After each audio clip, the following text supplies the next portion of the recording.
ওয়োরুম। এই ওয়োরুম চালিয়ে মাত্র 30 বছর বয়সে 16,000 কোটি টাকার মালিক রিতেশ আগরওয়াল। হ্যাঁ বন্ধুরা, ঠিকই শুনেছেন। সোশ্যাল মিডিয়ায় যে ওয়োরুম নিয়ে প্রায়শই মিম চোখে পড়ে, সেই ওয়োরুমের প্রতিষ্ঠাতা রিতেশ আগরওয়াল। না, রিতেশের জন্ম আমেরিকায় নয়, ছেলেবেলা লন্ডনেও কাটেনি রিতেশের। এমনকি পড়াশোনা করার জন্য বিদেশেও যেতে হয়নি তাকে। ভারতবর্ষের মাটিতে জন্মে এখানেই বড় হয়ে দিনরাত এক করে পরিশ্রম করে আজ মাত্র 30 বছর বয়সে রিতেশের সম্পত্তির পরিমাণ 16,000 কোটি টাকা। তাহলে আসুন আজকের এই ভিডিওতে শুনে নেওয়া যাক এক কলেজের গণ্ডি না পেরোনো ছেলের সেলফ মেড বিলিয়নিয়ার হয়ে ওঠার গল্পটা।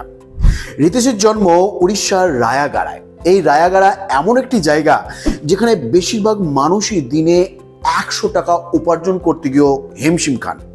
এদিকে সাধারণ মধ্যবিত্ত পরিবারে জন্মানো রিতেশের ছোটবেলা থেকেই পড়াশোনার চেয়ে কম্পিউটার ও ইন্টারনেট নিয়ে বসে থাকতে বেশি ভালো লাগতো। তাই মাত্র 8 বছর বয়সে সফটওয়্যারের নানান খুঁটিনাটি আয়ত্ত করে ফেলেছিল রিতেশ।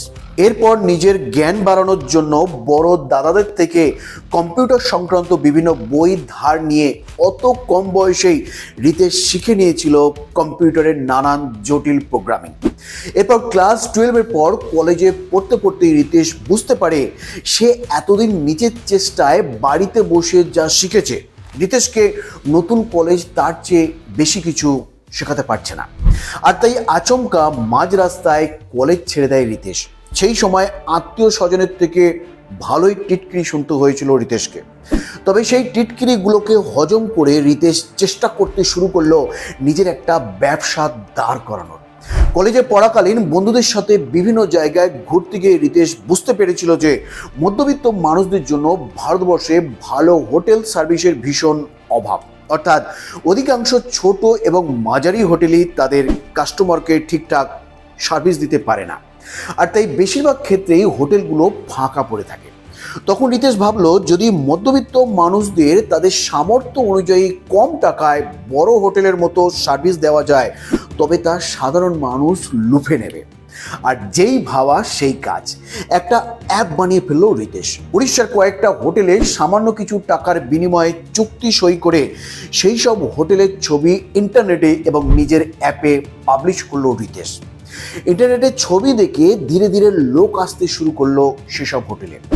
এই বুদ্ধিকে কাজে লাগিয়ে মাত্র 20 বছর বয়সে টাকা ঢালার মতো ইনভেস্টর পেয়ে গেল রিতেশ। ফলে মাত্র 21 বছর বয়সে 50 জন কর্মচারী নিয়ে শুরু করলো ওয়ো গ্রুপ। হাতে গোনা কয়েকটা হোটেল নিয়ে শুরু করা রিতেশের এই ওয়ো গ্রুপ মাত্র 2 বছরের মধ্যেই 500টা হোটেলকে নিজেদের ছাতার তলায় নিয়ে এলো। আর আজ রিতেশের যখন 30 বছর বয়স, তখন ওর তৈরি করা ওয়ো ব্র্যান্ডের আন্ডারে প্রায় 43,000-এরও বেশি হোটেল রয়েছে। হ্যাঁ, পৃথিবীতে 80টা দেশের 800টা শহরে কয়েক লক্ষ ওয়ো রুম আজ গেস্টদের সার্ভিস দেওয়ার জন্য রেডি। মাত্র 30 বছর বয়সেই আজ পৃথিবীর অন্যতম বড় হোটেল চেনের মালিক উড়িষ্যার রিতেশ আগরওয়াল। বর্তমান সময়ে দাঁড়িয়ে ওই ওয়ো গ্রুপের জন্য হোটেল স্টাফ এবং কোম্পানির কর্মচারী মিলিয়ে প্রায় 3 লক্ষের কাছাকাছি মানুষ কাজ করে চলেছে।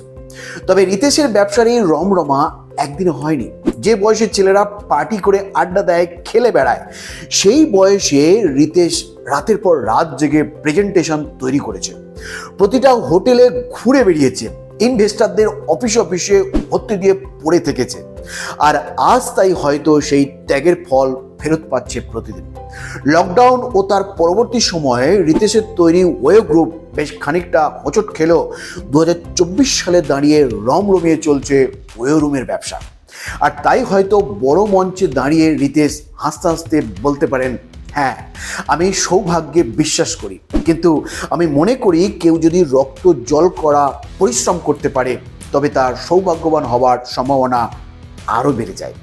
তাই জীবনে সৌভাগ্যবান হতে চাইলে সবার আগে কঠোর পরিশ্রমী হতে হবে।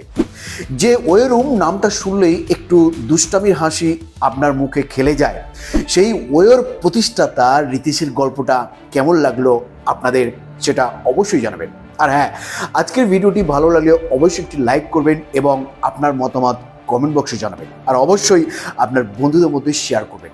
ভালো থাকবেন, সুস্থ থাকবেন। ধন্যবাদ।